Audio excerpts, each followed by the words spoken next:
Lumayo kayo sa harap namin! Mga halimaw! Kampon kayo ng kadiliman! Isang pagkakamali ang sinundan nyo kami. Hindi namin kayo maaaring buhayin dahil nakita na ninyo ang totoo naming itsura. Kayo ang hindi namin bubuhayin! Akala nyo ba ay matatakot kami sa inyo? Ikaw ang pumatay sa ama ko, kaya papatayin din kita! Hindi ako ganun kadaling patayin. Lahat ng mga nakakakita sa aming mukha ay nilalapa namin na parang baboy. Kaya humanda ka. Ito na ang katapusan nyo ng kaibigan mo. Ito na rin ang katapusan mo, halimaw ka! Mamamatay ka ng hayop ka! Ito ang nararapat sa'yo! Ang tikman ng talim ng itak ko! Magandang araw po sa inyong lahat. Ang kwento po sa araw na ito ay tungkol sa binatang si Carlos.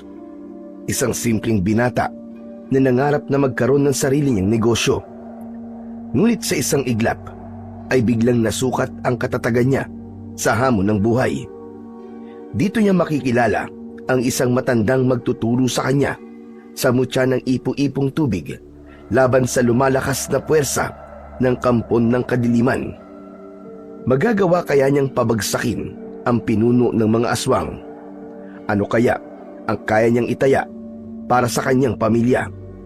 Sama-sama po natin pakinggan ang buhay ng binatang nakasisid sa mutya ng ipo-ipong tubig. Ngunit bago po ang lahat, mga idol, huwag po nating kalimutan mag-subscribe at i-hit ang notification bell sa aking YouTube channel na The Voice Addict at Apong Isaac para sa mas marami pang makapigil hiningang kwentong aswang at katatakutan mula sa mundo ng kababalaghan. Umpisahan na po natin ang kwento. Ano na ang plano mo, Carlos, ha? Talaga bang yan na lamang ang gagawin mo? Ang maging tambay kasama mga kaibigan mo? Aba, maawa ka naman sa amin ng nanay mo. Ang gusto lang naman namin ay makapagtapos ka sa iyong pag-aaral nang hindi ka matulad sa amin ng nanay mo na walang narating sa buhay. Tay, alam naman po ninyong wala talaga akong hilig sa pag-aaral eh. Tama na po itong nakakabasa ako at nakakapagsulat. Bakit pa po ba ako mag-e-enroll sa kolehiyo? Gastos lang po yun eh. Para hindi ka matulad sa akin, anak. Isang hamak na mangingisda lamang na walang narating sa buhay. Isang kahig, isang tuka na parang wala na katapusan ng paghihirap. Hindi ko rin pinakinggan ang aking ama noon. Sa halip, nagrebelde pa ako sa kanya. Sinisi ko siya sa pagkamatay ng lola mo. Tignan mo ako ngayon. Oh, nasan ako? Heto, bumagsak sa pagiging mangingisda. Eh di sana nag-aral kayo mabuti nun. Hindi yung ako na lang palagi ang nakikita nyo. Sana, buhay nyo muna ang isipin nyo. Saka yung pagre-rebelde po nyo. Kayo po ang pumili nun. Magkaiba po tayo ng kapalaran, tay. At kahit kailan, hindi ko po gagayahin ang hanap buhay nyo. Magsisikap po ako para sa sarili ko. Kahit hindi ako makapagtapos sa kolehiyo. Sumasagot ka na, ha? Yan ang mga natututunan mo sa pagsama-sama mo sa mga kaibigan mo. Ang mga tuwiran sa akin ng palpak. Ikaw lang naman ang iniisip ko. Dahil hindi habang buhay, magkakasama tayo. Paano kung wala na kami? Paano ka na? Mapapakain ka ba ng mga kaibigan mo? Tay, pwede ba? Nasa harapan po tayo ng pagkain, oh. Hindi ko po nalalasahan ang ulam natin eh. Dahil sinisermonan niyo ako eh. Isa pa, mabuti pong tao mga kaibigan ko. Sila lang alam po nakakaintindi sa akin eh. Kaya wag niyo na po silang pakialaman. Hindi niyo po ako mapipilit na gawin ang gusto niyo. Sarili ko naman po ito eh. Ako naman po ang mahihirapan eh. Ba't talagang wala ka ng galang sa akin, eh? Hindi ko na alam ang gagawin sa iyong bata ka. Kapag nagkapamilya ka na, malalaman mo rin kung bakit ako nagkakaganito sa'yo. At hanggang nasa poder kita, ako pa rin ang masusunod sa pamamahay na to. Kaya kung ayaw mong itakwil kita, magpatuloy ka sa pag-aaral mo. Dahil yun lang ang maipamamana namin sa'yo. Ligtik na buhay ito. Ikaw na umubos niyan. Nawalan na ako ng gala kumain. Teka tay, sandali lang po. Saan kayo pupunta? Saan pa? Di sa dagat. Kailangan ko manghuli ng isda para sa gamot ng nanay mo. Kung ikaw lang naman din ang aasahan ko wala. Mamamatay tayo sa gutom. Mahirap talaga magkaroon ng anak na batugan. Grabe naman po kayo sa batugan, tay.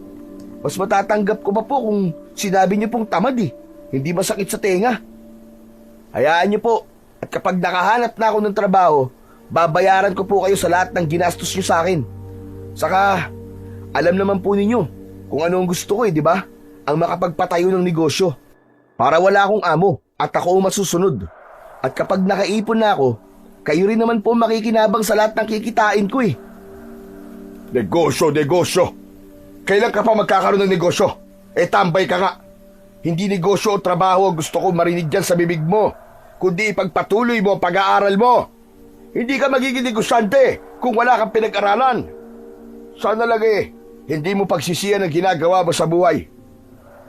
Aalis na ako. Bantayan mo nanay mo. Kung kailan naman pong gabi na saka pa kayo aalis.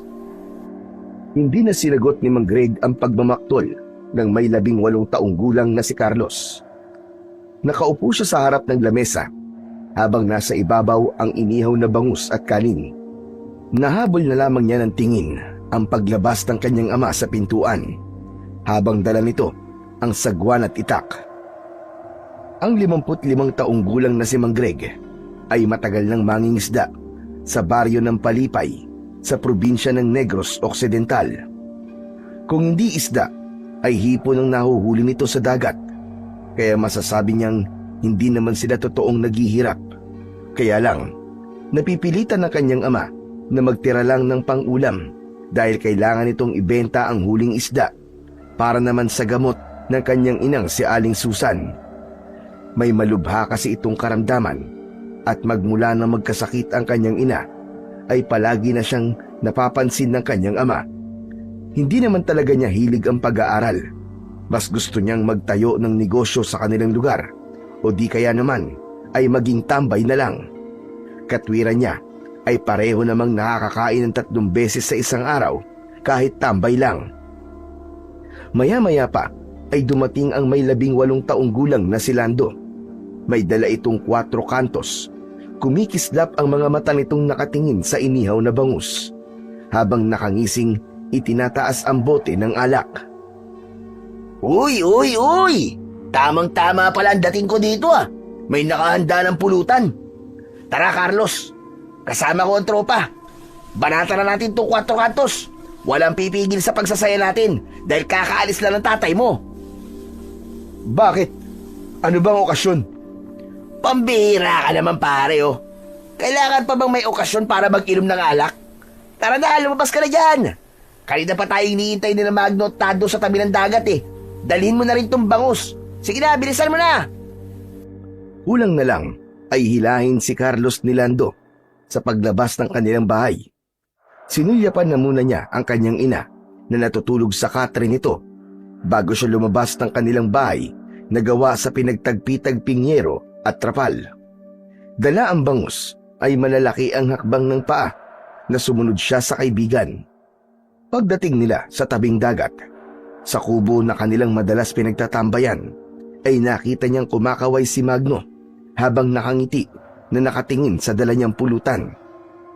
May mga dala rin ang mga ito ng 1.5 na litro ng soft drinks. O diba?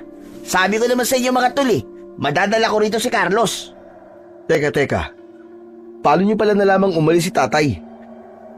Siyempre, nakita namin sumakay sa bangka. Binati nga namin kaso nga lang, hindi kami pinansin. Nakasimangot tapos tinignan pa kami ng masama. Kaya alam naming nasabong ka na naman ang airpat mo. Kaya heto, pampalubag loob, Jong. Itinaas pa nito ang kanina pang hawak na bote ng 4 kantos habang malapad ang pagkakangiti nito sa kanyang labi. Tila nawala ang kanyang sama ng loob at napaupo sa tabi ng kumakanta pang si Tado.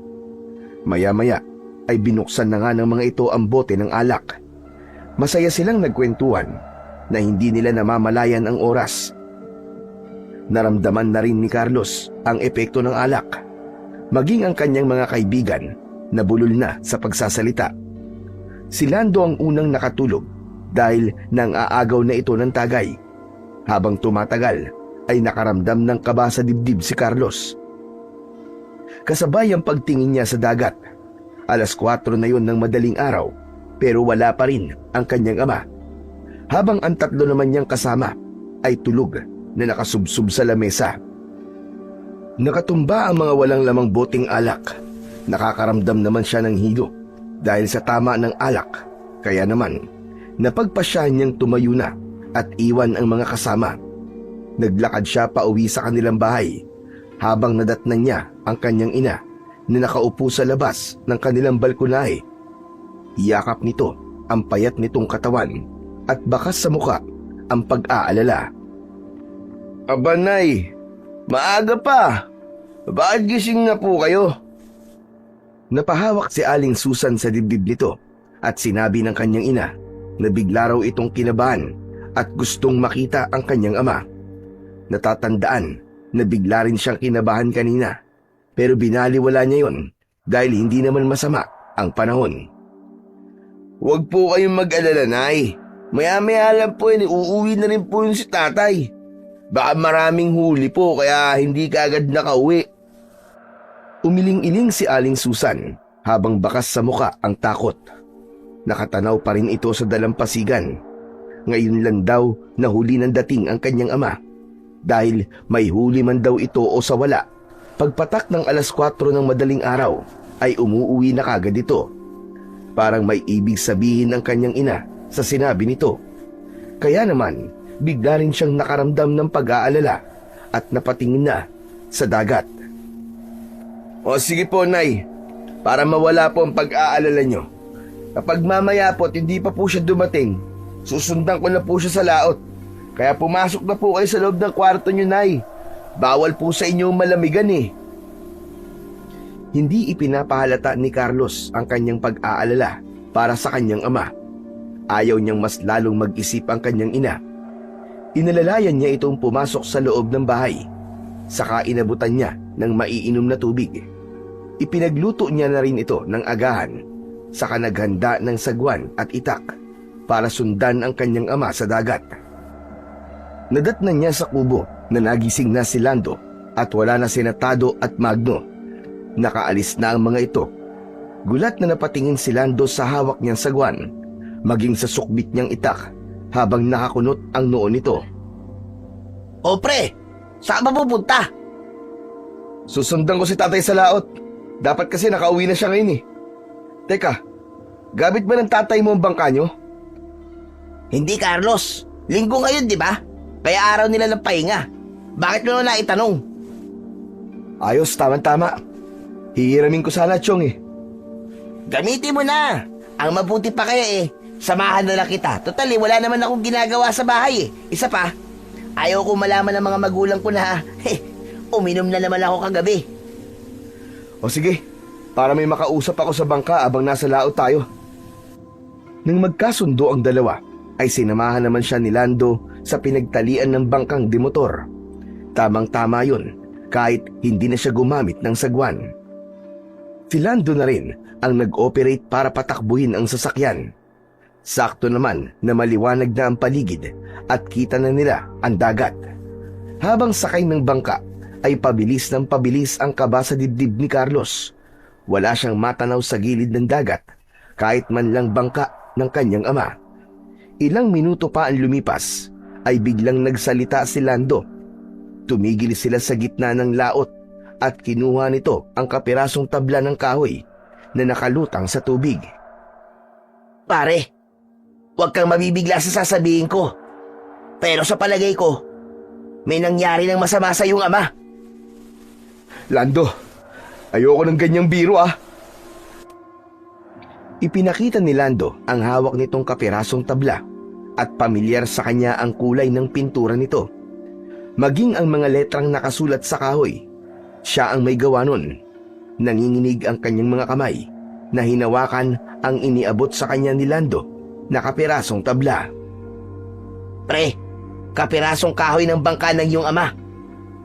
Carlos, sa tingin ko, nasira ang kanyang bangka.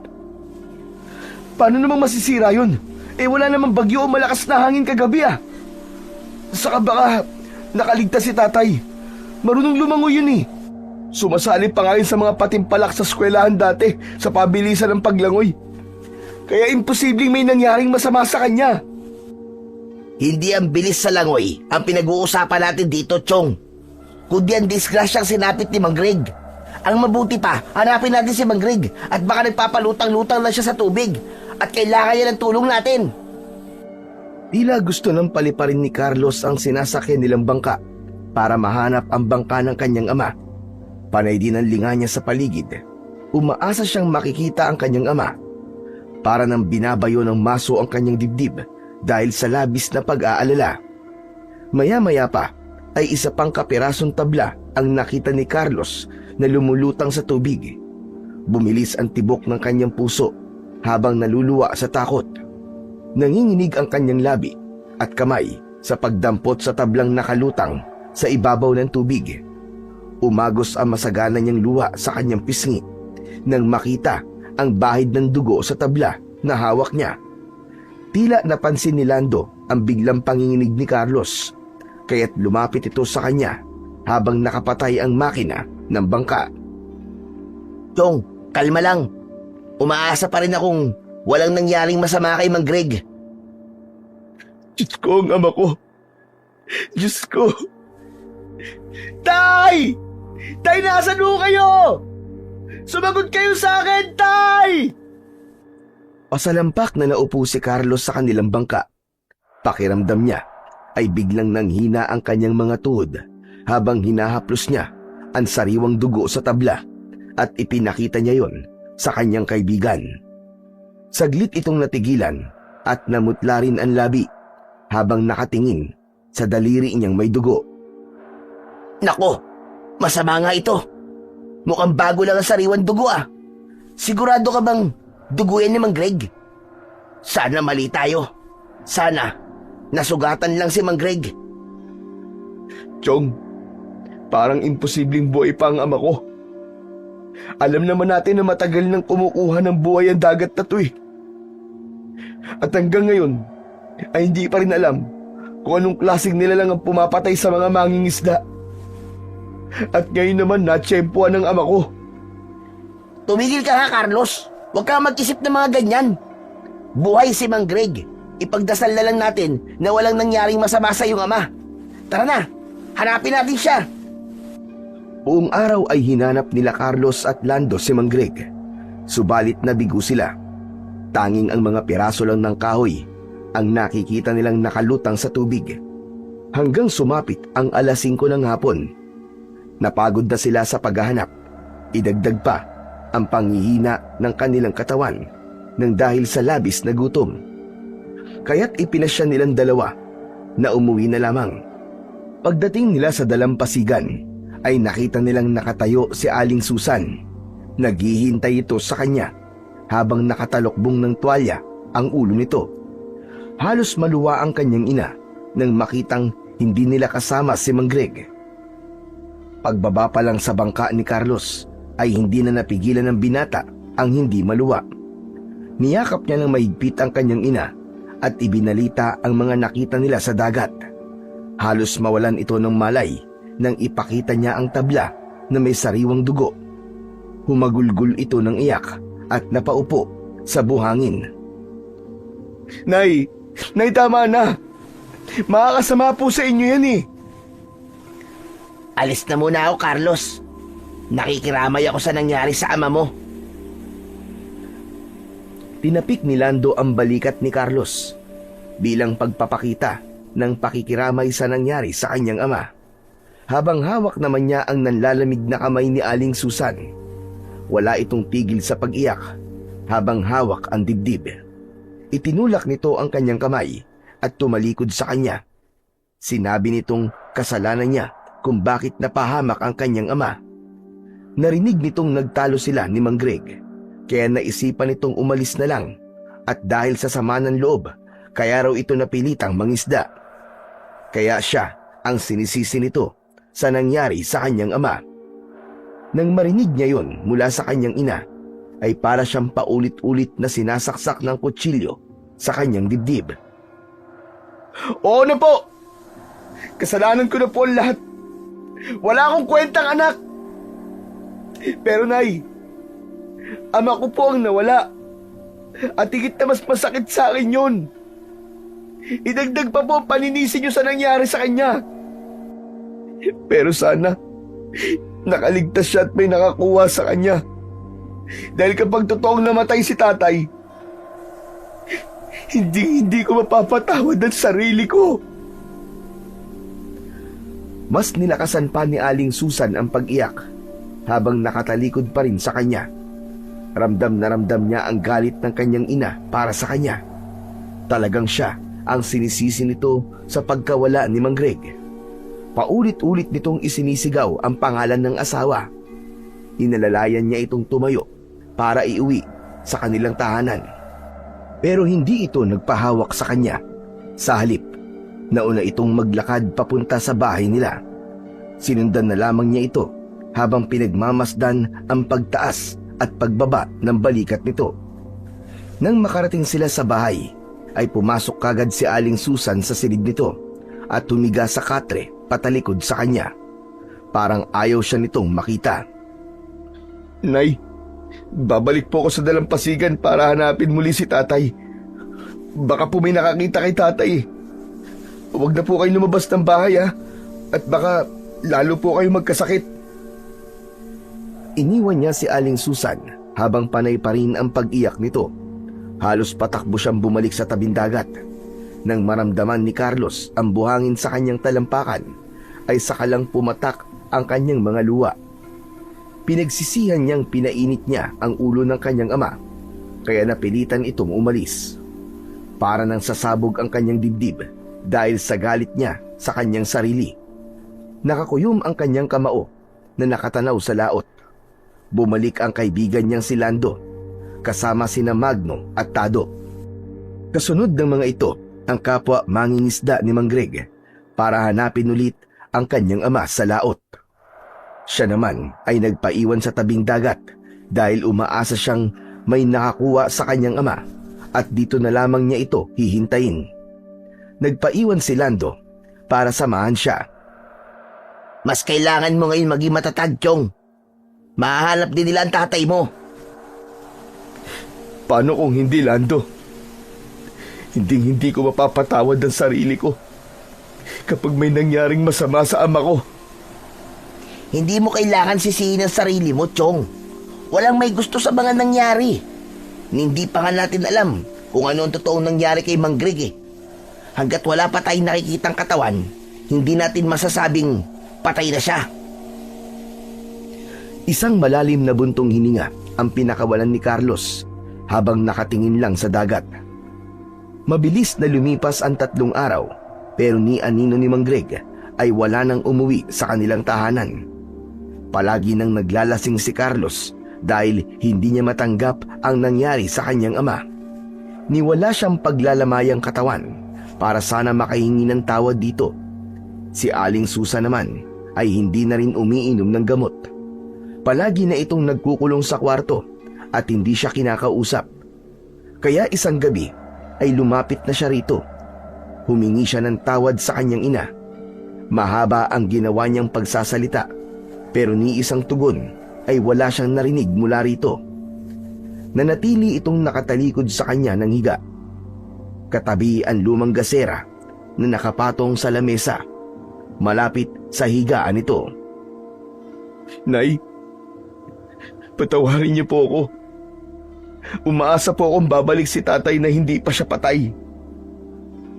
Dahil sa ginawa ko, kaya po siya napahamak. Nay, kausapin niyo naman po ako. Ipinagluto ko po kayo ng paborito niyong ulam. Sige na, Nay, kumain na po kayo. Sabayan niyo po ako sa pagkain.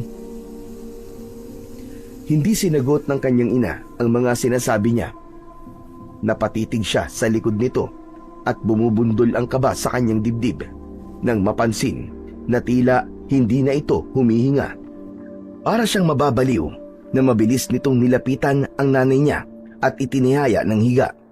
Dilat ang mga mata nitong hindi na humihinga. Para siyang nauupos na kandila sa labis na sama ng loob nang matuklasang patay na ang kanyang ina. Nay! Nay! Hindi ito totoo. Gumising kayo, Nay! Huwag niyo akong iiwan. Kasalanan ko lahat, Nay. Sisihin niyo po ako. Nay, hindi ba kayo patay? Diyos ko! Nay! Maigpit na yakap sa kanyang ina ang ginawa ni Carlos para siyang mababaliw sa mga nangyari sa kanya. Sa isang iglap, naulila siya sa kanyang mga magulang na hindi man lang niya naiparamdam sa mga ito kung gaano niya ito kamahal. Paulit-ulit siyang sumigaw habang humahagulgol sa pag-iyak. Dala ng matindi niyang galit, tumayo siya at pinagsususuntok ang dingding ng kanilang bahay habang sumusulyap sa kaawa-awa niyang ina. Bakit po, Nay? Bakit hindi po kayo lumaban? Diyos ko, ano bang kasalanan ko at pinaparusahan niyo ako ng ganito? Nilapitan niyang muli ang kanyang ina at nanginginig ang kamay na ipinikit niya ang mga mata ni Aling Susan. Saka binalot ng kumot ang katawan nito at muling umiyak habang yakap ang matigas na nitong katawan. Naririnig niya ang yabag ng mga paa ni Lando at naabutan siyang umiiyak habang yakap pa rin si Aling Susan. Pre, ano nangyari? Patay na si Nanay, pre. Iniwan na niya ako. Paano na ako? Wala na akong mga magulang. Diyos ko, ano nangyari? Ba't nagkaganyan lang yung ina? Hindi ko siya naalagaan, Lando. Kasalanan ko lahat.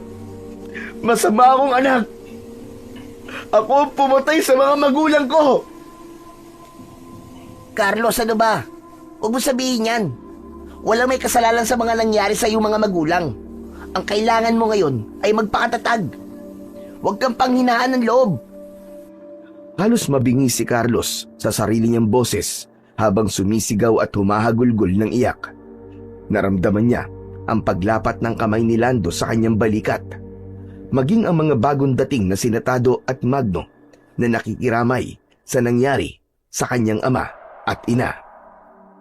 Ang taong bayan at kapwa mangingisda ng kanyang ama ang nagtulong-tulong para mabigyan ng maayos na burol ang kanyang ina. Hanggang sa mailibing ito, hindi siya iniwan ng kanyang mga kaibigan, lalong-lalo na si Lando, na hindi umalis sa kanyang tabi. 2 araw ang lumipas mula nang mailibing ang kanyang ina, ay nanatili na lamang si Carlos sa kubo na madalas nilang pagtambayan ng kanilang mga kaibigan. Hawak niya ang bote ng alak at tinutunggayon habang nakatingin sa dagat. Masaganang luha ang umagos sa humpak niyang pisngi, habang ang kanyang mga mata ay nangingitim na rin ang paligid.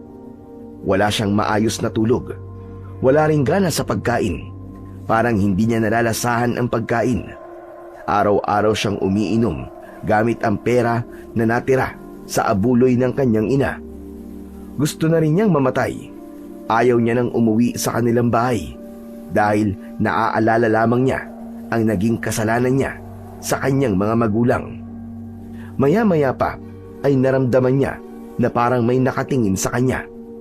Nahagip ng kanyang mga mata ang matandang nakatayo sa gilid ng puno ng nyog. Pero nagtago ito nang dumating ang kanyang kaibigang si Lando. Wala itong imik na naghahanda ng pagkain sa ibabaw ng lamesa. Ochong, kumain ka na. Huwag mong parusahan ang sarili mo, pambihira ka naman, oh. Mas malulungkot lamang ang mga magulang mo niyan, dahil sa pinaggagawa mo, Iwan mo na ako, Chong. Hindi ako kakain. Sige na. Umalis ka na. Sira na ba ang ulo mo? Nandito ako para tulungan ka, kaya tulungan mo rin ang sarili mo. Paano kung may pumatay talaga sa iyong ama? Hindi mabibigyan ng hustisya ang pagkawala niya kung susuko ka na lang bigla. Sinabi ng layuan mo na ako eh. Ang tigas ng ulo mo ah. Pabayaan mo na ako. Gusto ko nang mamatay. Isang malakas na suntok ang dumapo sa mukha ni Carlos. Bumagsak siya sa buhangin at nabitiwan niya ang bote ng alak. Kahalip na tumayo, ay napahagulgul siya ng iyak. Hindi niya kaya ang sakit. Ang sakit sa pagkawala ng kanyang mga magulang. Sana nga, ganun kadali na pabayaan ka. Pero Chong, para na kitang kapatid eh. Kaya hindi kita lalayuan. Hindi kita susukuan. Huwag kang duwag. Lumaban ka sa hamon ng buhay. Kahit para man lang sa mga magulang mo. Kung totoo nagsisisi ka sa pagkawala ng mga magulang mo, ipakita mong matapang ka. Bigyan mo ng direksyon ng buhay mo. Lando, hindi ko kaya, ang sakit eh. Ang sakit-sakit talaga. Pakiramdam ko kasalanan ko ang lahat. Wala man lang akong nagawa. Hindi ko nasabing mahal na mahal ko sila. Kahit ang paghingi ng tawad sa ama ko, hindi ko nagawa. Lando, parang sasabog ang dibdib ko. Hindi ko na talaga kaya. Anak nang, tumayo ka nga riyan. Huwag mong parusahan ang sarili mo. Wala kang kasalanan. Kung gusto mong ipakitang mahal mo sila, mahalin mo ang buhay na ibinigay nila sa'yo. Sa halip, tuparin mo ang mga pangarap nila para sa'yo. Hindi dapat na huminto ang pag-ikot ng mundo mo. Kaya mo to, Chong. Lumaban ka. Mahalin mo ang buhay mo. Akma na sanang tatayo si Carlos nang bigla silang makarinig ng kakaibang tunog mula sa dagat. Tanging ang liwanag lang ng bilog na buwan ang nagsisilbi nilang tanglaw sa dalampasigan. Kaya naman, napabangon ng mabilis si Carlos at napatanaw sa dagat. Pero wala naman siyang nakikitang nilalang na pinagmumulan ng ingay. Muling naulit ang paghuni ng hayop mula sa dagat. Maya-maya pa ay napaatras ng hakbang ang magkaibigan papasok sa kubo. Kitang-kita nila ang pag-ahon ng malaking pugita mula sa tubig. May dala itong putol na katawan ng tao at walang ano-ano ay nilapa nito sa harap nila. Habang hindi napapansin ang nakatayong sina Lando at Carlos. Pakiramdam ni Carlos ay hindi na siya humihinga ng mga sandaling yun. Takot na takot sila sa anyo ng nilalang na nilalantakan ang katawan ng isang lalaki habang naririnig nila ang tunog ng pagmuya nito. Chong, anong nilalang yan? Diyos ko, hindi kaya siya ang halimaw na pumapatay sa mga mangingisda, maging sa tatay mo? Ganyan din ang tumatakbo sa isip ko ngayon, Chong. Ngayon alam ko na. May posibilidad na yan ang pumatay sa aking ama. Anong gagawin natin? Baka mapansin niya tayo dito. Madilim sa kinatatayuan natin. Hihintayin natin siya matapos. Baka may kasamahan pa yan eh. Umalis na tayo dito, Chong. Humingi na tayo ng tulong sa mga kababaryo natin. Sandali lang, Chong. Tignan mo. Parang may mga padating pang nilalang mula sa dagat. Halos manlaki ang mga mata ng magkaibigan nang mula sa tubig ay umahon ang 4 na halimaw na mukhang pugita. Nakakalat ang 8 nitong galamay sa buhangin habang pinagsasaluhan ang katawan ng biktima. Hindi pa rin natatapos ang kanilang takot. Nang maubos ang pagkain ng mga ito, ay nagbago ang mga anyo nito. Naging isang asong gubat na tumakbo papunta sa kakawyan. Ngayon lang sila nakakita ng ganong klaseng mga nilalang. Nang makaalis ang mga ito, ay sakalang nakahinga ng maluwag sina Lando at Carlos. Nangihina ang kanilang mga tuhod na napasalampak sa upuan na gawa sa kahoy. Ang mabuti pa, susundan ko sila. Gusto kong malaman kung saan sila nakatira. Magbabayad sila sa ginawa nila sa ama ko. Tumigil ka nga. Hindi ba basabat sa'yo mga nakita natin kung gaano sila kapanganib? Hindi sila mga ordinaryong nilalang. Diyos ko, ngayon lang talaga ako nakakita ng pugita na may kakayang mag-anyong asong gubat. Baka nga, Isa sila sa mga tao na nakakahalubilo natin nang hindi natin namamalayan. Susundan ko sila, Lando. Hindi ako matatahimik hanggat hindi ko nalalaman kung anong klaseng mga nilalang sila. Hindi na nga nagpapigil si Carlos. Kinuha niya ang kanyang itak sa ilalim ng bangko. Saka mabilis siyang tumakbo, pasunod sa mga asong gubat, papunta sa kakahuyan. Habang tinatahak niya ang daan, ay naramdaman niya na sumunod na rin sa kanya ang kaibigang si Lando. Anak ng, ang kulit mo! Mapapahamak lang tayo sa ginagawa natin to eh. Huwag kang maingay. Baka mapansin nila tayo. Sinundan ni Carlos ang ingay ng mga asong gubat habang umaalulong ang mga ito. Hindi nila namamalayan na malayo na ang kanilang natatakbo sa kakasunod sa mga asong gubat. Maya-maya pa ay napansin nila na may pinagkakaguluhan ng mga ito sa damuhan. Mula sa kanilang pinagtataguang puno ay tanaw nila ang mga ito habang nilalapa ang katawan ng usa. Sarap na sarap ang mga ito sa paglantak sa lamang loob ng kaawa-awang hayop. Akma na sanang tatayo si Carlos para sana mas lumapit pa sa mga asong gubat nang bigla nilang narinig ang pag-angil sa kanilang likuran. Dahan-dahan silang lumingon at sinundan ang pinagmumulan ng pag-angil. Ganun na lamang ang panlalaki ng kanilang mga mata nang makita ang dalawang kulay abong asong gubat. Nakangisi ang mga ito habang nakalitaw ang malalagari nitong mga ngipin. Tumutulo ang malalapot nitong laway habang ang mga mata ay parang nagbabagang apoy. Biglang tumayo ang asong gubat at nagsapugita ito. Pinaluputan ng galamay nito ang bewang ni Lando sa kapakaladkad na hinila ito sa lupa. Ah! Carlos! Carlos, tulungan mo ako! Huwag ka matakot, Chong! Ililigtas kita! Nilapitan ni Carlos ang galamay na nakapalupot sa bewang ng kanyang kaibigan at ubod lakas niyang kinagat yun. Humuni ang pugita dahil sa sakit at nabitiwan nito si Lando. Bumagsak ang kanyang kaibigan sa lupa, kasabay ng paglingon sa gawi nila ng mga asong gubat na lumalapa sa usa. Biglang naramdaman ni Carlos ang maigpit na pagpulupot ng isang galamay ng isa pang pugita sa kanyang bewang. Katulad ng ginawa niya kanina, kinagat niya ito hanggang sa mabitiwan siya. Malangsa at mapait ang laman nito at nalalasap pa rin niya yun kahit nakawala na siya sa galamay ng halimaw. Takbo na, pare! Takbo! Doon, Lando! Doon tayo magtago! Sa malagong halaman na yun! Itinuro ni Carlos ang halaman sa likod ng dalawang magkatabing puno. Doon sila nagtago habang nakasilip sa siwang ng malalapad na dahon. Kitang-kita nila na muling nagsaasong gubat ang mga ito habang inaamoy-amoy ang mga damo hanggang sa huminto ang mga ito sa tapat nila. Ganun na lamang ang kanilang gulat nang bigla silang luksuin ng mga ito. Nakagat sa binti si Carlos. Si Lando naman ay sa braso. Kaya sa pagbulwak ng kanilang mga dugo mula sa kanilang mga sugat ay mas lalong nagkagulo ang mga ito. Nag-aagawan sa kanilang dalawa. Lumakas din ang sigaw ni Carlos dahil sa sakit. Tulong! Tulungan niyo kami! Aray! Ang sakit! Layuan mo kami! Halimaw ka! Binunot ni Carlos ang kanyang itak at pinagtataga ang mga ito sa ulo.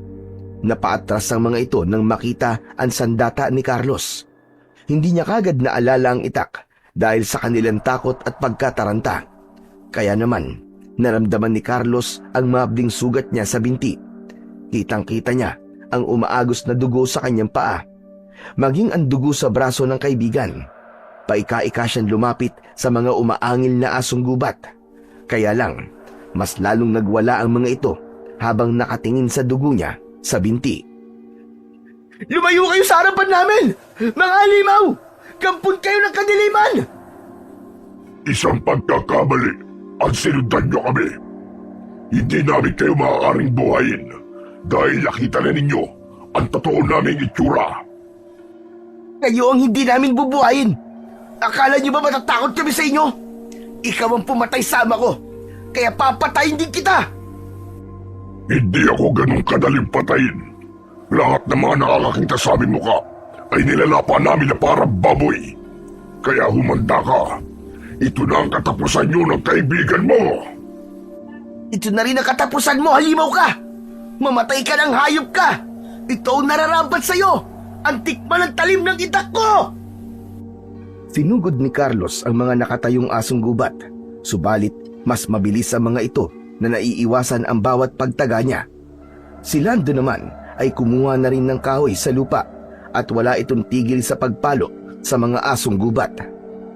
Kaya naman, sabay-sabay ang mga kalaban sa pagpapalit ng anyo. Naging isang pugita ang mga ito, habang ang mga galamay ay patuloy na inaabot ang katawan ng magkaibigan. Lumaban si Carlos, pinagtataga niya ang mga galamay ng mga ito. Ang pinuno naman na nakausap nila ay napapaatras habang patuloy sa paghahanap ng pagkakataon kung paano silang mapapatay. Kaya hindi nila napansin ang biglang pagdating ng isang matandang lalaki na kuba. Tila natakot ang mga ito sa matanda nang tamaan ng tungkod nito ang ulo ng pinuno. Bumagsak ito sa lupa at muling nagsaasong gubat. Kumaripas ng takbo ang mga kasamahan nito habang ang pinuno ay naiwan at nagbanta sa kanila. Hindi pa ito ang huli nating pagkikita. Lalong-lalo ka na tanda. Palagi mo nalang pinakikialaman ang ginagawa ko. Kaya sa susunod nating pagkikita, sisiguraduhin ko na mapapatay na kita. Lalong-lalo na ang dalawang pakialamero na yan. Pagkasabi nun ay sumunod na ito sa mga alagad at naglaho sa madilim na bahagi ng kakahuyan. Saka lang naramdaman ni Carlos ang panghihina ng kanyang tuhod dahil sa sugat sa kanyang binti. Naramdaman niya ang pag-alalay sa kanyang tigkabilaang braso ng matanda at ni Lando bago kinuha ng matanda ang hawak niyang itak. Tumama kayo sa bahay ko. Kailangan magamot kagad ang mga sugat nyo. Baka biglang bumalik ang mga aswang na agwasyo. Masakit pa rin po ang binti ko. Parang bigla ko pong hindi mayakbang sa lupa. Tiisin mo lang ng konti. Sa palagay ko, ay dahil sa laso ng laway ng asong kumagat sa'yo, kaya naninigas ang binti mo. Lolo, malayo po ba ang bahay nyo? Malapit lang dito. Sige na, tulungan mo kung alalayan ang kasama mo. Konting tiis na lang. Malapit na tayo. Paika-ikang naglakad si Carlos habang tinitiis ang pananakit ng kanyang sugat sa binti. Bigla niyang naalala na ito rin ang matandang nakita niya sa tabi ng puno ng nyog. Habang si Lando naman ay pangiwi-ngiwi ang muka dahil sa sugat naman ito sa braso. Maya-maya pa ay narating na nila ang isang kuweba. May ilaw yun sa loob. Isang uri ng sulo na gawa sa kawayan. Habol ang hininga na pumasok sila sa loob ng kuweba at inalalayan siyang maupo ng matanda sa upuang bato. Akala nila ang bahay na tinutukoy ng matanda ay gawa sa kahoy. Yun pala ay nakatira ito sa kuweba. Iginala niya ang kanyang paningin sa kabuuan ng loob ng kuweba. May mga ilang bulaklak ng ilang-ilang siyang nakita na nakalagay naman sa malaking garapon. Ganon din ang mga sandata, katulad ng itak, tungkod at galon na pang-spray ang nakita niyang nakahilera sa istante na gawa sa kahoy. Maya-maya pa ay narinig niyang nagsalita ang matanda. Sandali lamang. Ikukuha ko lamang kayo na maiinom na tubig, pati na rin ang gamot. Taglit na umalis ang matanda sa kanilang harapan dahil pumasok ito sa isang silid na gawa sa pinagdikit-dikit na bilog na kahoy. Para yung kulungan na sinadya para gawing kwarto. Pagkalipas ng ilang minuto ay bumalik na ang matanda, dala ang bote ng langis na may lamang ahas. Napaunat sa pagkakaupo ang magkaibigan nang malaman nilang apdo yun ng ahas na alimuranin at ito ang ipapatak sa mga sugat nila. Hindi na itago ang pag-aalala sa mukha ni Carlos habang hindi inaalis ang paningin sa garapon. Tatang, huwag niyo na pong lagyan ng sugat ko. Baka lalo po ako mamatay sa kamandag ng apdo na yan eh. Ang apdo ng alimuraning ahas ay mabisang pangontra sa kagat ng mga aswang na agwasyo. Maraming beses ko na ito nasubukan, kaya huwag kayong mag-alala. Tatang, talaga po bang gamot yan? Wala ba yung kamandag? Oo nga, magtiwala na lamang kayo sa akin. Isa-isa nang pinatakan ni Lolo Nitoy ang sugat ni Nalando at Carlos. Naramdaman ng binata na nawala nga ang pananakit ng sugat niya sa binti. Ganon din ang sugat sa braso ni Lando. Saka sila pinainom ng tubig ng matanda. Nang makabawi sa lakas, ay nagtanong naman si Carlos tungkol sa mga aswang na agwasyo. Tatang, matanong lang po kita. Ano po bang klaseng nilalang ang mga agwasyo? Ang agwasyo ay mga nilalang na nakatira sa tubig, alat o dagat. May kakayahan silang magpalit-palit ng anyo.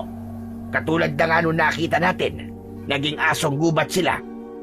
At kaya ng mga ito na gayahin ang mukha ng taong malalapit sa gusto nilang biktimahin. Kaya mahirap silang patayin at mahuli dahil magagaling silang magpanggap. Maliban na lamang kung malakas ang pakiramdam ng taong gusto nilang lapitan. Kung ganun po matagal niyo na pong alam na may aswang po sa baryo natin? Tatang, paano po ba sila mapapatay? Hanggat walang nakakakuha sa mutyang pwedeng ipantapat sa kanilang kapangyarihan, ay hindi sila matatalo. Walang makakapigil sa kanilang kasamaan. At oo, matagal ko nang alaman tungkol sa mga agwasyo. Palagi ako nabibigo na talunin sila dahil sa pagpapalit-palit nila ng anyo. Kung ganun po may posibilidad na sila talaga ang pumatay sa ama ko. Tatang, sino po pala kayo? Tawagin niyo na lamang akong Lolo Nitoy. Maaaring sila nga dahilan ng pagkawala ng mga mangingisda sa baryo. Kaya hindi malabong mangyari na sila rin ang pumatay sa iyong ama. Marami pong salamat sa pagkakaaligtas niyo po sa amin ni Lando, Lolo Nitoy. Tulungan niyo po ako kung paano mapapatay po ang pumatay sa aking ama. Ang pagsisid sa mutya ng ipo-ipon tubig, yun lang ang paraan para matalo sila. May kakayahan itong patayin ng mga aswang na agwasyo dahil sa kapangyarihang malaasidong epekto nito sa katawan ng mga aswang. Kaya lang, masyadong mapanganib ang pagkuha sa mutya dahil susukatin ito ang tapang mo at bilis sa paglangoy.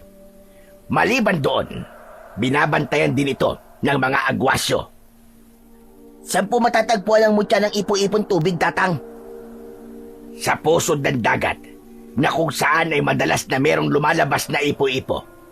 Kailangan mo sumisid sa gitna at maabot ang dulo ng ipo-ipon tubig para makuha ang mutya bago ito muling lumubog sa kailaliman ng dagat. Mapanganib ang pagkuha sa mutya. Dapat kaya mong tumagal sa ilalim ng tubig. Nakahanda po ako mamatay para sa mutya, Tatang. Pinatay nila ang aking ama. 2 buhay ang kinuha nila sa akin. Wala na pong dahilan pa para mag-alala ako sa buhay ko. Pero Chong, sabi ni Tatang mapanganib ang pagkuha sa mutya. Paano kung ikaw naman ang mapahamak? Tama si Lando. Pag-isipan mo munang mabuti ang gagawin mo, Carlos. Marami kang makakalaban sa ilalim ng tubig. Sila ang nagbabantay sa mutya, kaya hindi magiging madali ang iniisip mo. Kagaya po ng sinabi ko, hindi na ako nag-aalala para sa buhay ko. Mabigyan ko lang po ng hustisya ang pagkamatay ng aking ama.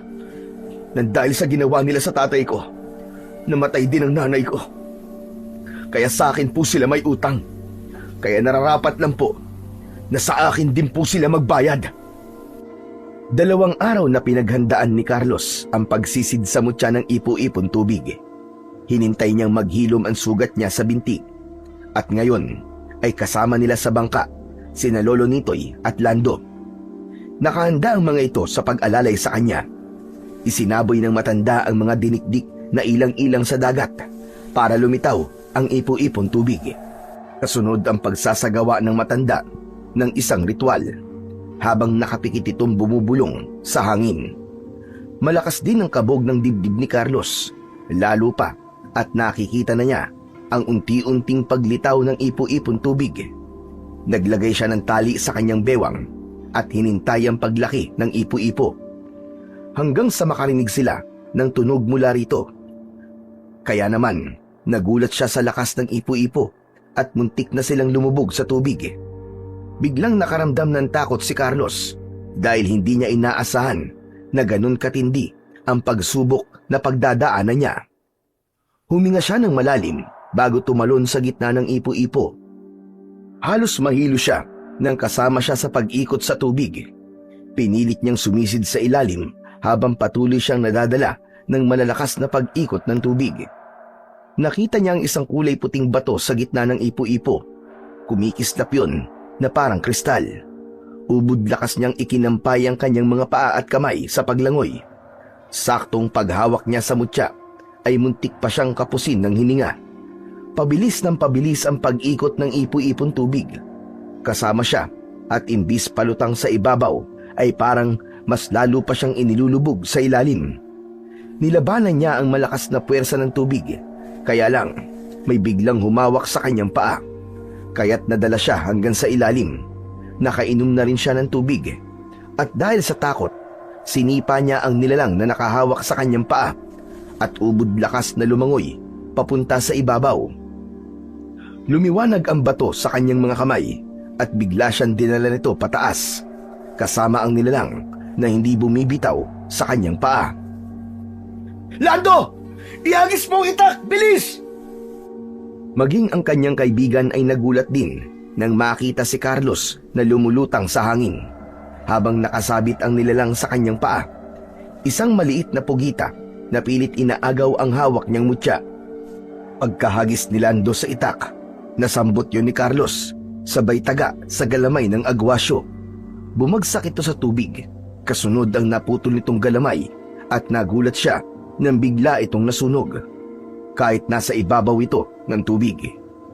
Yun marahil ang epekto ng sandata kapag tanga nito ng may hawak ng mutya. Bumalot sa kanyang katawan ang malatubig na liwanag na parang ipo-ibong tubig. Naramdaman niya ang paglapat ng kanyang mga paa sa bangka at hindi makapaniwala sa taglay niyang kapangyarihan. Nagawa ko! Nagawa ko, Lolo Nitoy! Hindi ko po akalain na magagawa kong makuha ang mutya. Binabati kita, Carlos.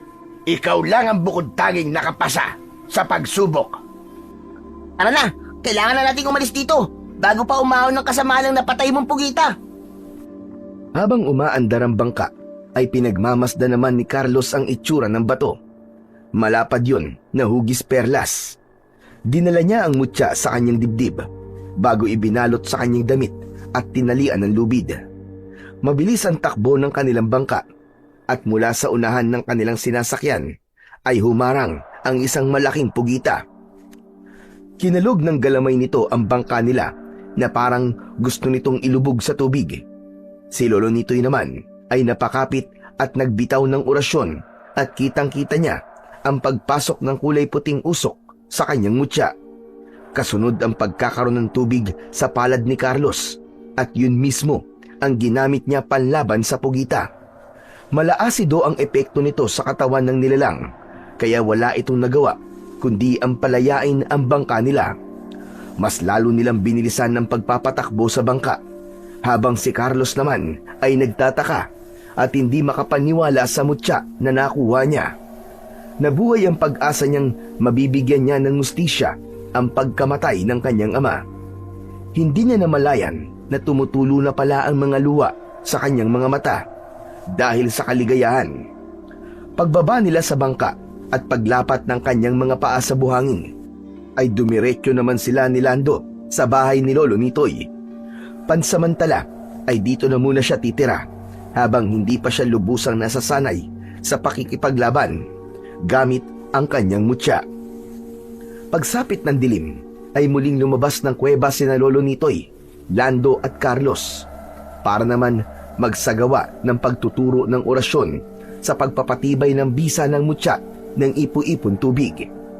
Ngunit pagkatapos nitong magturo ng orasyon, ay muling nagsalita si Lolo Nitoy. Ano ang napansin mo, Carlos, sa kakayahan ng mutya ng ipo-ipon tubig? Iisa lang po napansin ko, Tatang. Para pong may lumalabas na tubig sa mga kamay ko at nang itinuro ko po sa kalaban, nagulat po ako na para pong naging asido nang tumama po sa katawan ng pugita.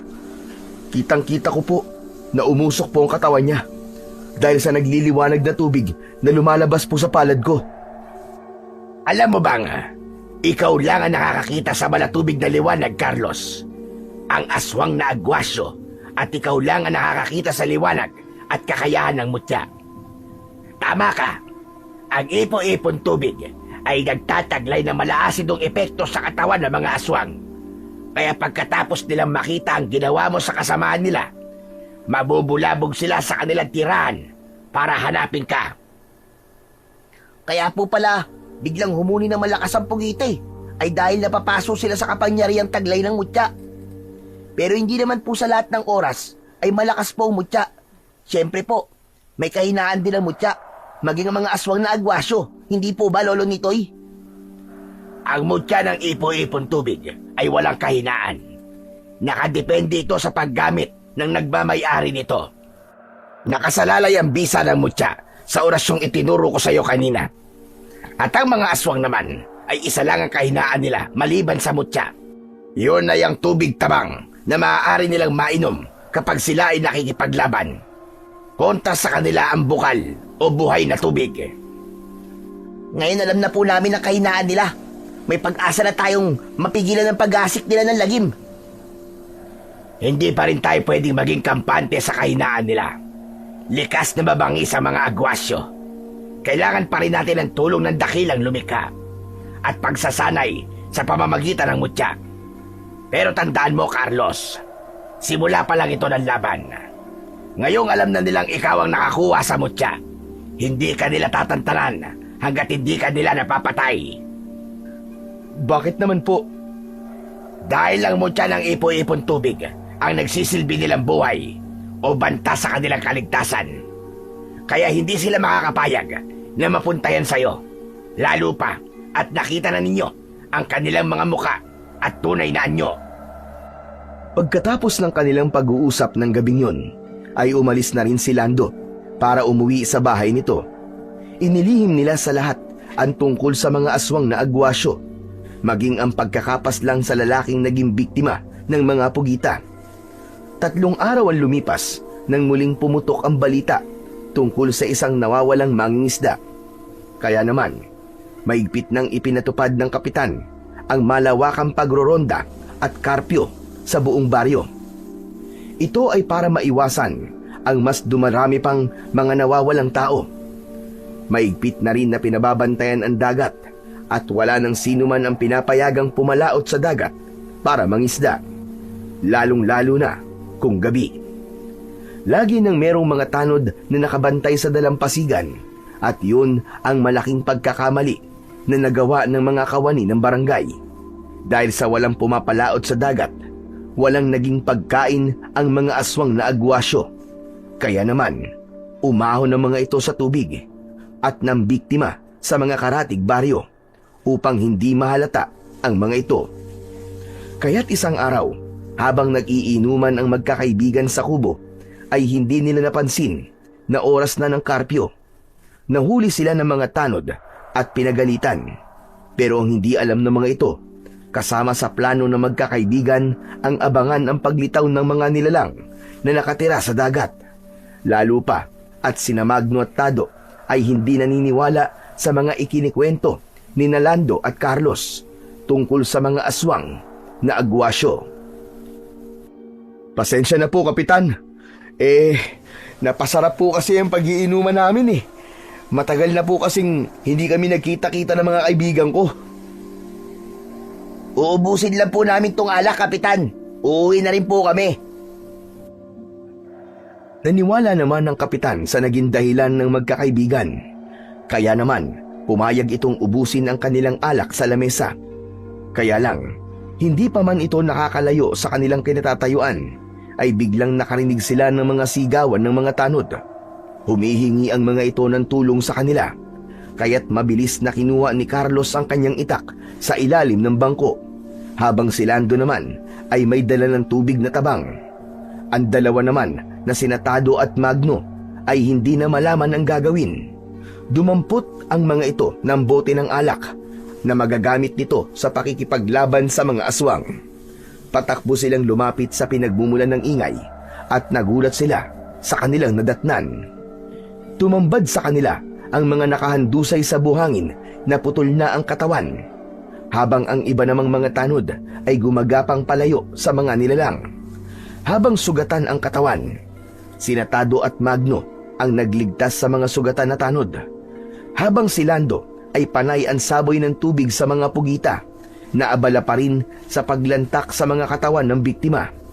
Tila ginutom ang mga ito na parang sabik na sabik kumain ng karne ng tao. Lando! Tulungan mo si Kapitan! Ako nang bahala sa dalawang pugita na to! Nagpaserko-serko sa ere si Carlos para maiwasan ang mga galamay ng pugita na pilit na inaabot ang kanyang katawan. Bawat talunan niyang galamay ay tinataga niya yon ng itak hanggang sa maputol. Paraan niya yun para hindi makapagpalit ng anyo ang aswang. Inipon niya ang lahat ng kanyang lakas sa dalawang palad hanggang sa lumabas ang hindi nakikitang tubig sa kanyang kamay. Sa kanya itinulak sa hangin ang malaipo-ipong tubig, papalapit sa katawan ng pugita. Tumama yon sa mukha ng agwasyo at nasunog ang mukha nito hanggang sa matunaw na parang kandila. Habang ang isa pa nitong kasama ay biglang nagpalit ng anyo bilang isang kulay itim na asong gubat. Kaagad itong umatake ng kagat sa kanya. Bumaon ang pangil nito sa kanyang braso. Naramdaman niya ang hapdi sa unti-unting pagbaon ng pangil nito sa kanyang laman, kaya't nataga niya ito ng itak sa batok. Kasunod ang pagsuntok niya sa leeg ng asong gubat. Bumagsak ito ng pasadsad sa buhangin habang nagkikikisay ang katawan. Saka naman tumalon siya ng mataas at sakto ang pagbagsak niya sa kinaroroonan ng asong gubat. Itinarak niya ang talim sa mismong dibdib nito, kasabay ng pagliwanag ng kanyang sandata. Unti-unti itong natunaw hanggang sa maging isang malapot na tubig na umuusok. Nagulat at namangha si Kapitan sa nakitang husay sa pakikipaglaban ni Carlos sa mga halimaw. Grabe! Ang astig ng ginawa mo, Carlos! Hindi mo man lang pinaporma ang mga halimaw na yun. Kaya lang, nakita na ng ibang tanod at ni Kapitan ang ginawa mo. Hindi magtatagal ay kakalat na ang balita tungkol sa'yo. Hayaan mo na. Ang mahalaga, hindi nila malalaman ang tungkol sa mutya ng ipo-ipon tubig. Tinulyapan ni Carlos ang mga nakahandusay na katawan ng mga biktima. Nalungkot siya dahil alam niya ang sakit kung paanong mawalan ng mahal sa buhay. Lalo pa at wala pa sa kalahatian ang napapatay niya kumpara sa totoong dami ng mga kalaban niya. Sa kabila ng kasikatan ni Carlos sa naging pagtulong niya sa mga tanod na nakaligtas, marami pa rin ang nagalit sa kanya dahil sa mga naulilang kaanak ng mga napatay ng halimaw. Hindi niya matanggap na sa kabila ng kabutihang ipinakita niya sa mga ito, ay may nasasabi pa rin ang mga tao sa kanya. Kaya si Lando, na kanyang kaibigan, ay todo ang pagpapaliwanag sa kanya na hindi niya kasalanan ang lahat. Naalala niya ang panahon na mag-isa niyang hinarap ang sakit ng pagkawala ng mga magulang, habang mag-isa niyang sinisisi ang kanyang sarili. Ano ka ba naman, Chong? Huwag mong sisihin ang sarili mo sa mga nangyayari. Hindi mo kasalanan yun. Gano'n naman talaga ang tao eh.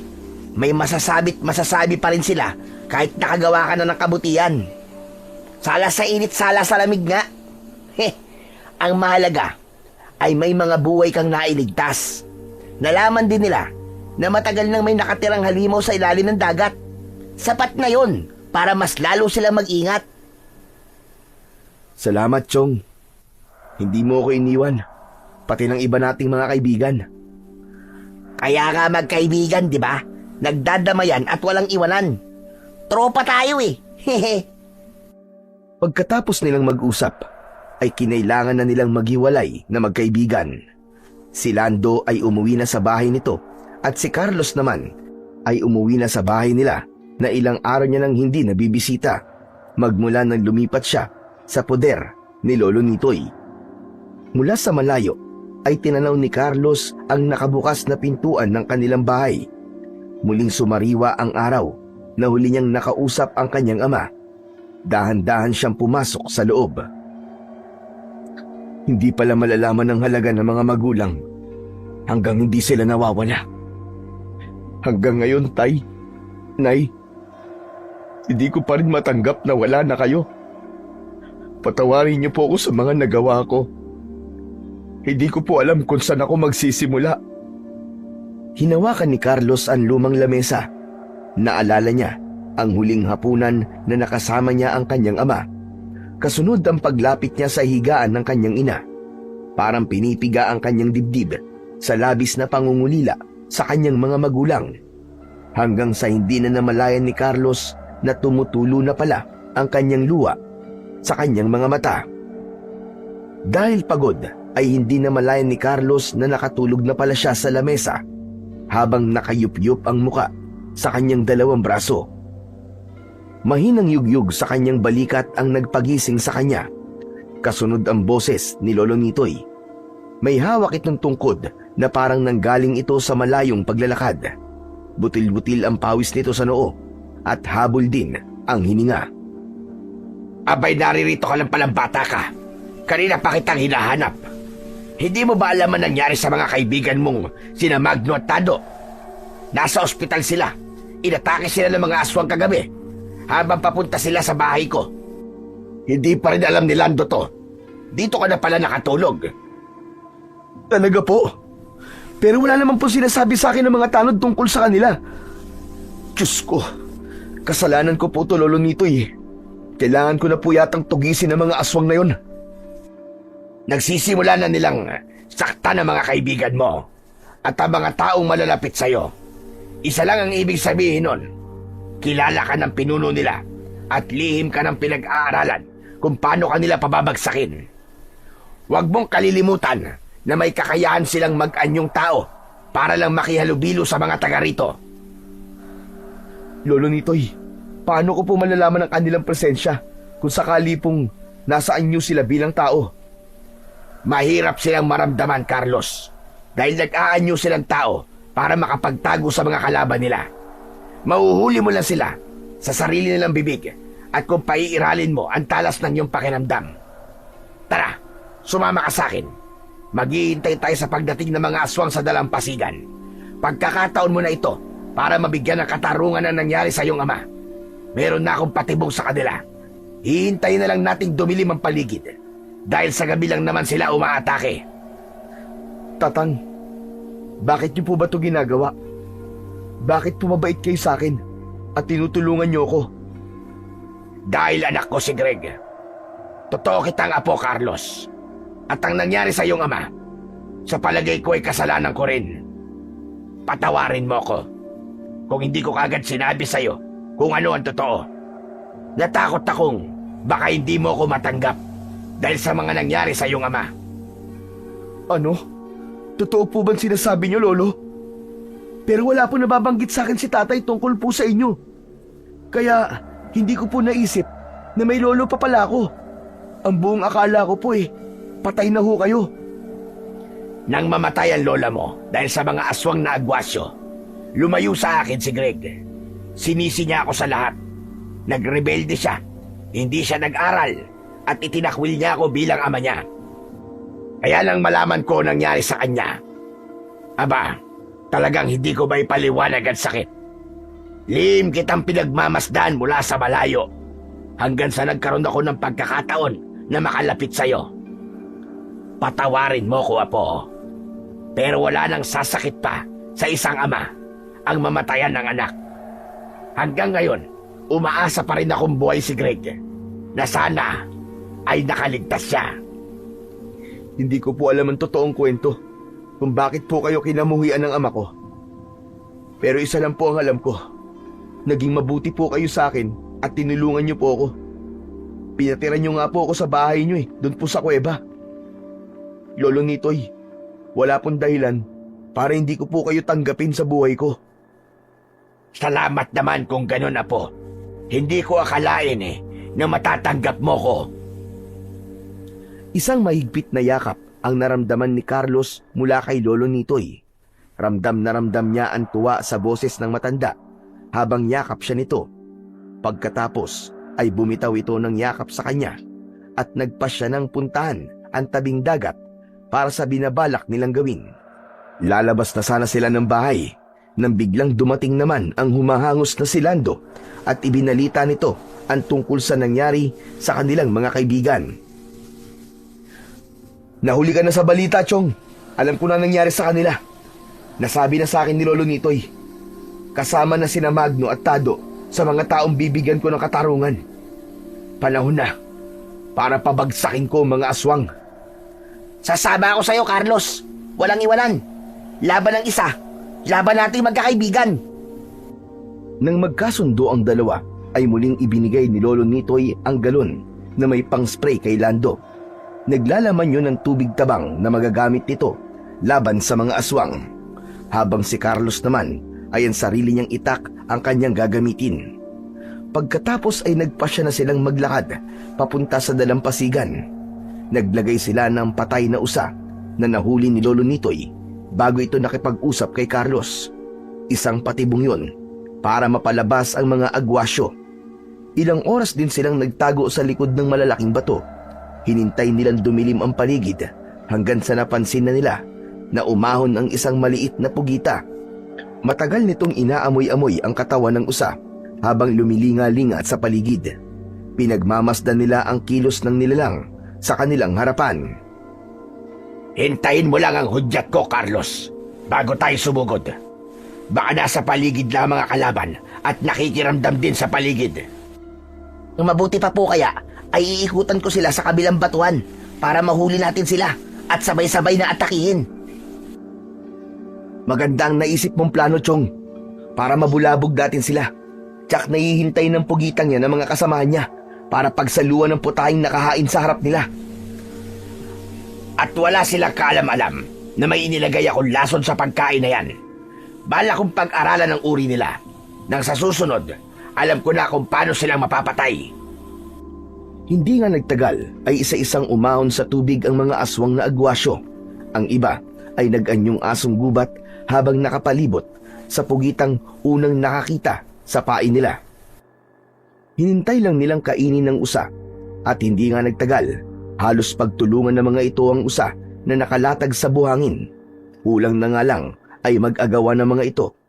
Napansin ni Carlos na isa-isang natutumba sa buhangin ng mga asong gubat habang nagkikikisay ang katawan at bumubula ang bibig.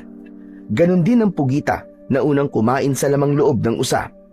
Dito na lumabas si Carlos at biglang sinugod ang iba pang nilalang na natitirang nakatayo. Maging si Lando ay inisperyan na rin ang iba pang nilalang na tumatakbong papalayo sa kanila. Si Lolo Nitoy naman ay pinagpapapalo ng hawak nitong tungkod ang mga nakahandusay na asong gubat. Hindi nito tinigilan ang mga ito hanggang hindi nawawalan ng malay. Ngayon kayo lumaban, mga alibaw! Sinaktan nyo mga kaibigan namin! Lasapin nyo ngayon ang ganti ko sa lahat ng mga taong pinatay nyo! Ubod lakas na pinalabas ni Carlos ang kanyang kapangyarihan gamit ang mutya at ang una niyang pinuntirya ay ang pugitang nangihina na nakasubsob sa buhangin. Tumama sa katawan nito ang malatubig niyang kapangyarihan hanggang sa matunaw at masunog ang katawan nito. Ang iba namang asong gubat na kumaripas ng takbo sa kakawyan ay madali rin niyang naabutan. Pasuray-suray ang mga ito sa pagtakbo dahil sa epekto ng lason. Akma na sana niyang papatayin ang mga asong gubat nang biglang dumating ang pangkat ni Kapitan. Naalala niyang yun ang oras para sa karpyo, kaya't tumulong na rin ang mga ito sa pagpatay sa mga aswang na agwasyo. Si Lolo Nitoy naman ay kumuha ng isa pang nilalang na walang malay para gawin dito ang plano nitong pagsusuri sa katawan ng aswang. Galit na galit ang punong barangay, pati na ang mga tanod, dahil sa dami ng nabibiktima ng mga aswang sa baryo. Isa-isang binuhat ng mga tanod ang wala ng buhay na katawan ng asong gubat, habang ang isa pang pugita naman ay natunaw ang katawan sa liwanag na taglay ng mutya ni Carlos. Inisip niyang tapos na ang kasamaan ng aswang at napatay na niya ang pinuno ng mga agwasyo. Pero si Lolo Nitoy, hindi ito naniniwalang wala ng panganib na darating. Hindi natin siguradong ang pinuno nga ang napatay natin. Kaya kailangan pa rin nating maging alisto. Ano pong gagawin niyo sa asong gubat na yan, Lolo Nitoy? Pag-aaralan ko kung paano silang nabubuhay sa tubig at kung gaano kalakas ang kanilang kapangyarihan. Ngayon lang ako nakatagpo ng ganitong klaseng mga nilalang. Mauna na po kayo, Lolo, sa kuweba. May kukunin lang po akong gamit sa bahay. Sasamahan ko po kayo, Tatang. Dahil mukhang hindi niyo po kakayanin ang pagbubuhat sa katawan ng asong gubat. Mabuti pa nga, Lando. At ikaw naman, Carlos. Bumalik ka kagad. Hihintayin kita. Mag-iingat ka sa pag-uwi. Pero kapag hindi ka pa dumating sa loob ng 1 oras, babalikan ka namin. Mabuti na yung nag-iingat at nasisigurado kong ligtas ka. Huwag po kayo mag-alala, Tatang. Mag-iingat po ako. Kailangan ko lang po talagang balikan ng bahay para maisarado to at makuha ang mga damit ko. Hinatid na lamang ng tanaw ni Carlos ang papalayong sina Lando at Lolo Nitoy, habang dala ng mga ito ang katawan ng asong gubat. Saka siya naglakad papunta sa bahay nila. Pagdating niya sa tapat ng kanilang bahay, ay kagad siyang pumasok sa loob at kinuha ang ilan niyang mga gamit, damit at larawan nilang mag-anak. Saktong paglabas niya ay bigla siyang natigilan at hindi siya makapagsalita. Nanginginig ang kanyang labi na pumatak ang masaganang luha sa kanyang mga mata. Nakilala niya kung sino ang lalaking nakatayo sa kanyang harapan. Napansin niya na may benda ito sa ulo at may saklay. May benda rin ng kulay puting tela ang kanang paa nito habang nakaangat sa lupa. Naluluwa ang mga mata nitong nakatitig sa kanya. Tay? Kayo po ba yan, Tay? Oo, anak. Ako ito, ang iyong ama. Tay! Hindi napigilan ni Carlos ang kanyang sarili nang makita ang kanyang ama. Nabitiwan niya ang kanyang mga dala at tumakbong papalapit dito. Napayakap siya rito ng maigpit habang umiiyak. Anong nangyari dito, anak? Nasaan si Susan? Tay, wala na po si nanay. Namatay po siya ng dahil po sa pag-aalala sa inyo. Bakit ngayon lang po kayo nagpakita? Ano po nangyari sa inyo? Inatake ako ng mga halimaw sa dagat, anak. Mabuti na lamang at nakaligtas ako sa tulong ng mga mangingisdang nakatira sa kabilang baryo. 5 araw akong walang malay at nang magising ako, ay kayo kagad ang pinuntahan ko. Kaya lang, ilang beses akong pumunta rito, pero hindi kita masumpungan at walang makapagsabi sa akin kung saan ka nakatira.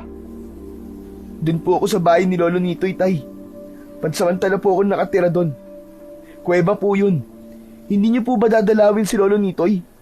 Matagal na po siyang nangungulila sa inyo. Ano ka mo? Ay, tara na po muna sa loob. Ang mahalaga po, iligtas na po kayo. Patawarin niyo po ako, Tay. Naging pasaway po ako sa inyo. Nang dahil po sa pagiging tamad ko sa pag-aaral, muntik na po kayo mapahamak.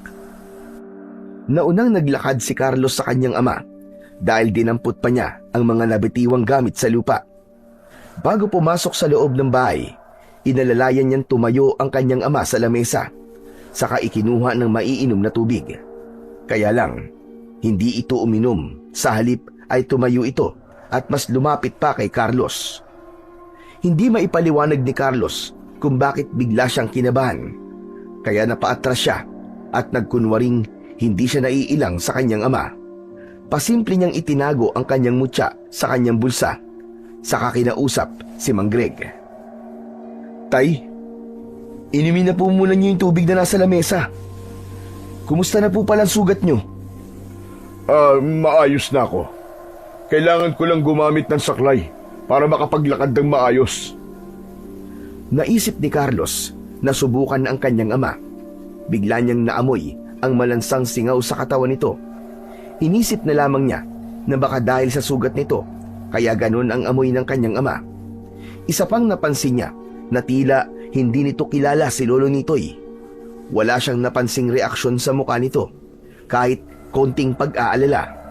Kaya naisip niyang ibalik ang naging usapan nila ng kanyang ama bago sila naghiwalay ng gabing yun, sabay dampot sa kanyang itak. Bakit, anak? Bakit mo hawak ang itak mo? Wala po, Tay. Bala ko po sanang pumunta sa bahay ni Lolo Nitoy eh. Gusto mo po ba sumama sa akin? Saka, naalala po ba ninyo yung huli natin pinag-usapan? Babalik na po ako. Aba, mabuti naman at babalik ka na sa pangingisda, anak. Salamat naman po at naalala niyo ang huling pinag-usapan natin bago kayo umalis.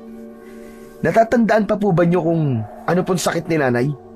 Hanggang ngayon po kasi, hindi ko alam kung bakit kailangan niyang uminom ng gamot.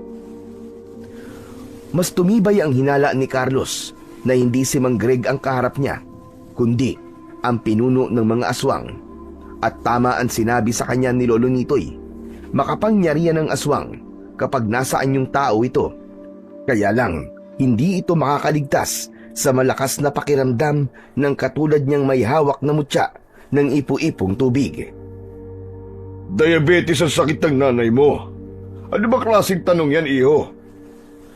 Hindi na nagdalawang isip si Carlos. Kaagad niyang tinaga ng kanyang itak ang braso nito.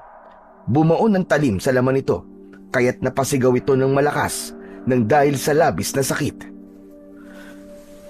Hayop ka! Hindi mo ako may isang halimaw ka! Hindi diabetes ang sakit ng nanay ko, kundi malubhang sakit sa baga. At ang matandang paulit-ulit kong binabanggit sa iyo kanina ay ang matagal nang hindi nakikita ng aking ama. Pinatay mo ang tatay ko, kaya hindi kita papatawarin na hayop ka! Pagsisisihan mong ginawa mong ito sa akin, papatayin kita! Ito na rin ang katapusan mong aswang ka! Hinding-hindi ko hahayaang magtagumpay ka. Patutunayan ko sa iyo na hindi kailanman mananalo ang kasamaan laban sa kabutihan. Dahil ang masasamang halimaw na katulad mo ay nararapat lamang na mabura sa mundo at tunawin ang kapangyarihan ko! Hindi na nga napigilan pa ni Carlos ang bugso ng kanyang damdamin. Pinagtataga niya ito hanggang sa makalabas ito sa labas ng kanilang tahanan. Nagawa nitong maiwasan ang mga pag-atake niya. Maya-maya pa ay lumabas sa likod ng mga puno ng nyog ang mga alagad nitong asong gubat. Nagbalik ang pinunong si Eper sa dati nitong anyo bilang isang pugita. Inatake siya ng mga galamay nito, kaya nabitiwan niya ang itak. Pinilit niyang tanggalin ang nakapalupot nitong galamay sa kanyang bewang, subalit malakas ito. Habang ang mga alagad naman ito ay sabay-sabay namang umalulong na parabang nagtatawag pa ng mga kasamaan. Mariin siyang pumikit habang nakadikit ang kanyang dalawang palad. Naramdaman niya ang paghigpit ng galamay na nakapalupot sa kanyang bewang, pati na ang pag-angat ng kanyang mga paa sa lupa. Saka naman lumabas ang kapangyarihang ipu-ipong tubig sa kamay ni Carlos. Malakas niyang ibinato ang bilog na tubig sa katawan ng pinuno. Tumama yon sa dibdib nito at umagos hanggang sa tiyan. Nabitiwan siya nito dahil sa hapdi ng pagkakapaso sa malaasido niyang kapangyarihan. Bumagsak siya sa lupa. Sakto naman ang pagsugod sa kanya ng mga asong gubat. Muli niyang dinampot ang kanyang itak, saka sinalubong ng kanyang taga ang mga ito. Bawat wasiwas niya sa kanyang sandata ay tinatamaan ng mga kalaban sa katawan nito. Sabay-sabay na bumagsak ang mga nilalang sa lupa habang bumubula ang bibig na parang nalalason. Tumayo kayo mga inutil! Nag-iisa lang yan! Hindi niyo pa kayang pabagsakin! Kung ikaw nga na pinuno nila ay nagawa kong talunin, sila pa kaya na mahina at walang silbi? Hindi ba't sinabi ko sa'yo na pagbabayarin ko kayo sa pagpatay niyo sa ama ko? Kaya tikman mo ngayon ang ganti ko! Hindi ako natatakot sa pagbabanta mo. Sa oras na makuha ko sa iyo ang mutya ng ipu-ipong tubig, mawawala na rin ang katapangan mo. Hindi katapangan ang tawag dito, kundi pagtatanggol sa mga buhay na kukunin yung mga kampo ng kadiliman. Hetong sa'yo! Isang mataas na talon para maabot ni Carlos ang ulo ng pugita ang kanyang ginawa. Itinarak niya ang kanyang itak sa ulo nito. Kasabay ang pagliliwanag ng kanyang mutya na nasa kanyang bulsa. Nagkikikisay ang katawan ng pugita habang pilit na inaalis ang nakabaon na talim sa ulo nito. Lumikha ito ng maingay na tunog. Kasunod ang pagbuga sa kanya ng kulay itim na tinta. Naramdaman niya ang mahapding pagtama ng likido sa kanyang balat. Kaya't pagbagsak niya ay bigla siyang nakaramdam ng panghihina. Hindi niya inaasahan na may ganong kakayahan ang nilalang na yon. Mabuti na lang at dumating sina Lando at Lolo Nitoy. Binuhusan nito ng tubig ang katawan ni Carlos kaya muling bumalik ang kanyang lakas. Muli niyang tinaga ang nagwawalang pugita dahil hindi nito mabunot ang talim sa ulo nito. Habang sina Lolo Nitoy at Lando naman ay hinarap ang mga alagad ng pinuno ng aswang na agwasyo.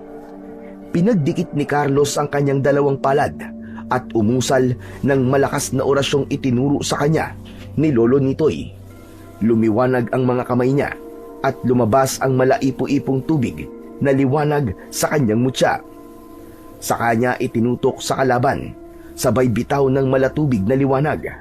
Kitang-kita niya ang pagbalot ng liwanag sa katawan ng nilalang at gano'n na lamang ang sigaw nito nang unti-unti itong nilulusaw ng kanyang kapangyarihan. Maging ang natitirang mga asong gubat ay pinatamaan din niya ng kanyang kapangyarihang tubig. Lahat ay bumagsak sa lupa habang nagkikikisay ang katawan. Ilang minuto lang ang lumipas ay naging maputing likido ang mga ito habang umuusok. Saka lang naramdaman ni Carlos ang panghihina ng kanyang katawan. Naramdaman niyang nahawakan kagad siya ni Lando. Tong, ang galing mo talaga. Sige, maupo ka na muna rito sa bato. Ano ba nangyari? Munti ka nang mapatay ng pinuno ng agwasyo ah. Mabuti na lamang at biglang kinabahan si Lolo Nitoy. Kaya't bumalik kami rito. Anak ng... Bakit hindi mo naman sinabing totoo mo palang lolo si Lolo Nitoy? Akala ko ba magkaibigan tayo? Ikaw naman oh, mapaglihim ka masyado eh. Chong, kailan ko lang din nalaman eh. Pasensya ka na. At maraming salamat din sa tulong mo. Wala yun. Ang mahalaga, wala namang gugulo sa baryo natin. Napatay mo na ang kanilang pinuno. Tama ka. Ang lintik na yan. Muntik pa akong maisahan. Ginaya ba naman ang mukha ng tatay ko? Mabuti na lang talaga. At kahit hindi siya nararamdaman ng aking mutya, ay nalaman kong hindi siya ang ama ko. Dahil hindi ko naramdaman ang lukso ng dugo sa kanya. Isa pa yung mga tanong ko. Hindi niya nasagot. Kaya yun, pinatikim ko talaga siya ng galit ko. Kaya katulad na nasabi ko sa'yo, matatalino sila, kaya mahirap silang mahuli. Mabuti na lang at mas tuso ka pala sa kanya, kaya napatay mo siya. Ginamit mo ang iyong puso at isip, kaya hindi siya nakalusot sa'yo. O ano na ngayon ang plano niyong dalawa? Sa ngayon po, bibisitahin namin sina Magno at Tado sa ospital. Baka magtampo ang mga yun sa amin eh. Abay, kailangan kasama ako. Gusto ko rin magpasalamat sa dalawang yon dahil sa pagtulong nila sa'yo ng mga panahon na nagluluksa ka. Kaya simulan na natin maglinis ng katawan. Hindi na ako makapaghintay na hindi ibalita sa kanila na tayo nakapatay sa mga aswang na agwasyo. Kinabukasan sila nagpunta ng ospital para bisitahin ang kanilang mga kaibigan. Nagkataon na malapit nang ma-discharge ang dalawa, kaya't tuwang-tuwa ang mga ito nang makita sila. May harang lang yun ng telang kortina sa bawat kama, kaya madali sa kanila ang mahanap ang mga ito. O paano? Sino ang bibili ng alak kapag nakalabas na kayo? Libre nyo ha? Tumigil na nga kayo sa pag-inom-inom ng alak. Mga bata pa kayo eh. Pag-aaral na muna ang asikasuhin ninyo. Mga Chong, narinig niyo sinabi ni Lolo Nitoy. Tama naman siya eh. Panahon na para ituloy ko ang pangarap para sa akin ni tatay, ang magpatuloy sa pag-aaral. Pagkasabi ni Carlos nun, ay bigla silang nakarinig ng mahihinang ungol sa kabilang kama. Pamilyar yun sa kanya, kaya't bumilis ang tibok ng kanyang puso. Hinawi ni Carlos ang kortinang nakaharang sa kabilang kama at nagulat siya nang makilala kung sino ang taong nakahiga roon. Ang kanyang ama. Nakangiti itong nakatingin sa kanya na para bang masaya ito sa narinig na sinabi niya. Tay? Tay? Ako nga anak. Nagising ako sa boses mo. Pati na sa pangako mo magpapatuloy ka sa pag-aaral. Paano ako nakaligtas? Nakalimutan mo na bang mahusay akong atleta sa pabilisan ng paglangoy? Kaya heto, buhay ako. Nakaligtas ako sa pag-atake ng malaking pugita. Alam ng mga kaibigan mo na buhay ako. Dito nila ako nakita kaya sabik na sabik silang umuwi para sorpresahin ka. Alam ko na rin na nangyari sa nanay mo. Pati na ang pakikipaglaban mo sa mga aswang. At sobra kitang ipinagmamalaki, anak. Mahal na mahal kita. Hindi makapaniwala si Carlos na buhay ang kanyang ama. Kaya naman, mahigpit niya itong niyakap. Bigla siyang nag-alala na baka isa na naman yung patibong. Kaya't tinanong niya ito ng mahalagang detalye tungkol sa kanila at nasagot naman ito lahat. Kayo nga po tatay ko. Maraming salamat sa Diyos at buhay po kayo. Siya nga pala tay, may kasama po ako ngayon. Sana po ay mapatawad niyo na po siya. Matagal po niyang sinisisi ang kanyang sarili sa mga nangyari po sa inyo. Lumayo siya sa pagkakayakap niya sa kanyang ama at hinila ang kamay ni Lolo Nitoy. Kitang-kita niya ang mga luha sa mga mata ng matanda nang bigla itong lumapit kay Mang Greg. Humagulgol ng iyak ang kanyang ama at humingi ng tawad dito. Kasunod ang pagpapasalamat sa pagtulong ni Lolo Nitoy sa kanya. Tay, patawarin niyo po ako sa nagawa ko. Kalimutan na natin yon, Greg. Mahalaga ay muli tayong magkakasama. Pambihira naman, Carlos, oh. Akala namin drama lang sa radyo namin maririnig ang mga ganitong eksena. Aba pati pala sa personal. Kaya nga sobra ako nagpapasalamat sa inyo mga tiyong eh. Lalong-lalo na sa inyong dalawa, Tado, Magno. Hindi niyo ako iniwan. Pinatunayan yung totoo kayong mga kaibigan.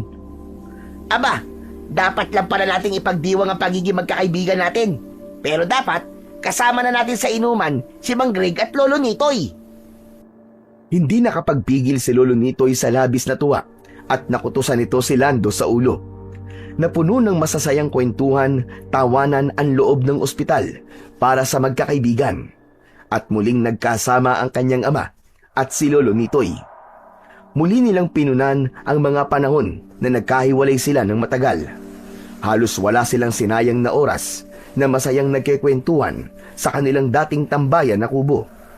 Madalas silang makitang nagtatawanan sa loob ng kubo. Walang alak, kundi nagbubuklat sila ng mga aklat.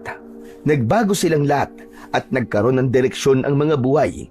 Lahat sila ay nagpatuloy sa pag-aaral. Magmula rin ng mapatay ni Carlos ang pinuno ng aswang, ay bumalik na ang kapayapaan at katahimikan sa baryo ng Palipay. Ang asong gubat naman na sinuri ni Lolo Nitoy ay tuluyan na nitong ibinaon sa lupa upang wala nang maiwang bakas ng mga aswang na agwasyo. Sa ngayon ay hawak pa rin ni Carlos ang mutya ng ipu-ipong tubig habang tumutulong sa panggagamot ni Lolo Nitoy sa mga taong may malulubhang karamdaman. Madalas din niyang bisitahin ang puntod ng kanyang ina kasama ang kanyang ama.